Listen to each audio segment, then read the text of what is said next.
Celtic are set to benefit massively as there's ongoing chaos surrounding Rangers. We will go over exactly what that is in today's video, whilst of course going over all the latest Celtic news from the last 24 hours.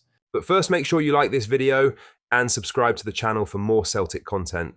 David Strelec has confirmed that Celtic's January pursuit of him was genuine, but fell apart in confusing circumstances before he eventually joined Middlesbrough this summer. Speaking on the Presco podcast, the Slovakian striker revealed that the Celts made a late approach in the winter window, only for mixed messages and poor communication between agents to derail the deal. There was real interest during the winter, but not now in the summer, Strelec said.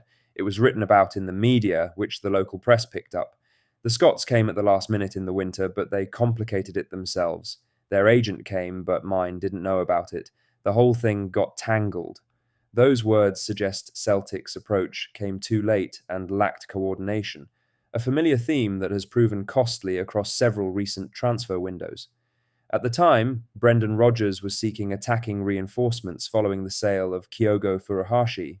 Strelec was one of several forwards under consideration, but ultimately slipped away as the confusion persisted.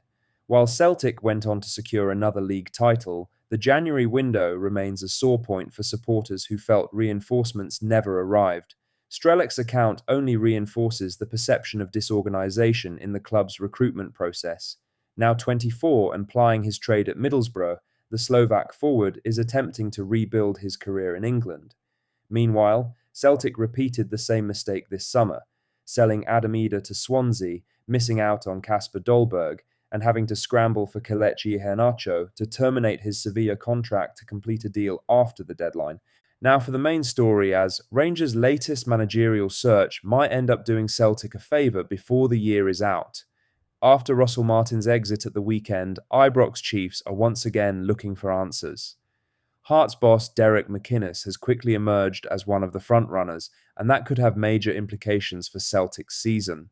McInnes has Hearts sitting top of the Premiership by 2 points after a superb start.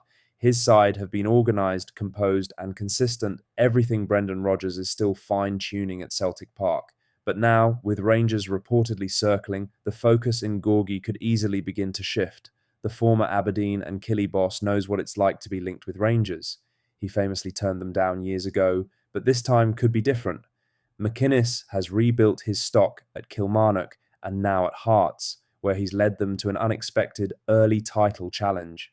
Yet in Scotland, even a whisper about a managerial move can rattle the foundations.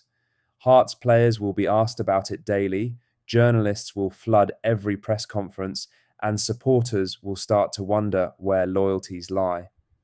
All it takes is one poor result to spark a crisis of confidence. That's where Celtic come into play. Rodgers' side are only 2 points off the pace, hoping to rediscover rhythm and resilience after an uneven start to the campaign. If Hearts lose focus, Celtic are perfectly placed to capitalise and reclaim top spot. For all the talk about Rangers' internal issues, the real story could be how this drama impacts the rest of the league. A distracted Hearts side could open the door for Celtic to build momentum heading into the winter stretch, especially with fixtures piling up.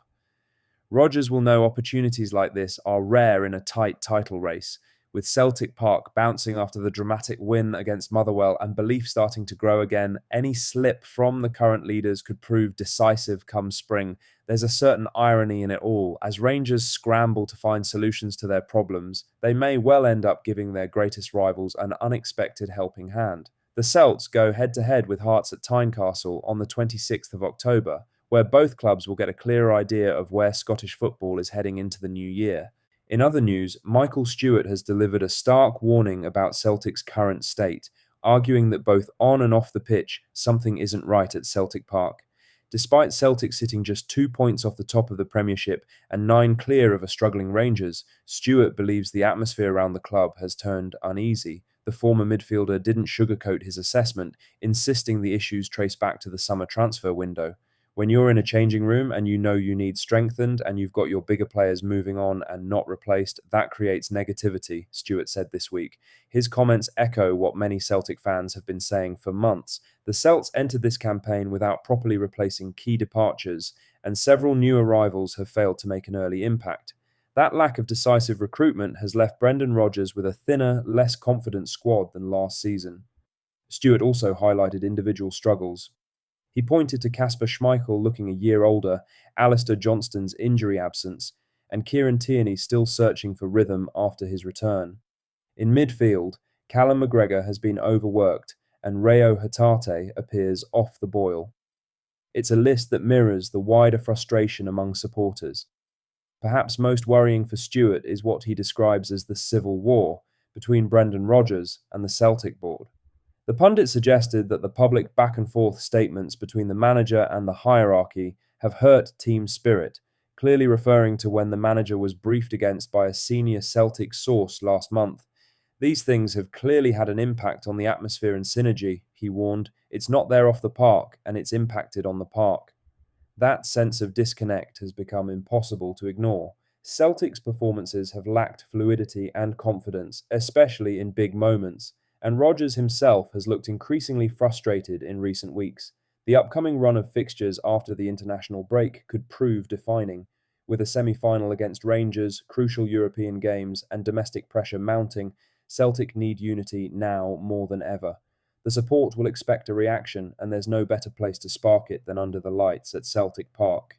In other news, Marcelo Saraki's flying start at Celtic has earned him a shock recall to the Uruguay national team under Marcelo Bielsa, a reward for his energetic and inventive performances in the Hoops shirt. The left-back, who joined Celtic in the summer, has quickly impressed Brendan Rodgers with his blend of aggression, mobility, and technical quality. After being chosen ahead of Kieran Tierney for the 3-2 win over Motherwell at Celtic Park, Saraki produced another tireless display that caught plenty of attention. However, he did have a poor moment when he conceded the second half penalty. While Saraki doesn't play the same type of fullback role as Tierney, he brings a new dynamic to Celtic's system. He inverts into midfield at times, links play in central areas, and still manages to cover the flank with relentless energy. His defensive work has also stood out, giving Celtic a competitive edge on that side of the pitch. That versatility has clearly impressed Bielsa, who has recalled the former RB Leipzig man to the Uruguay squad for the first time in over a year.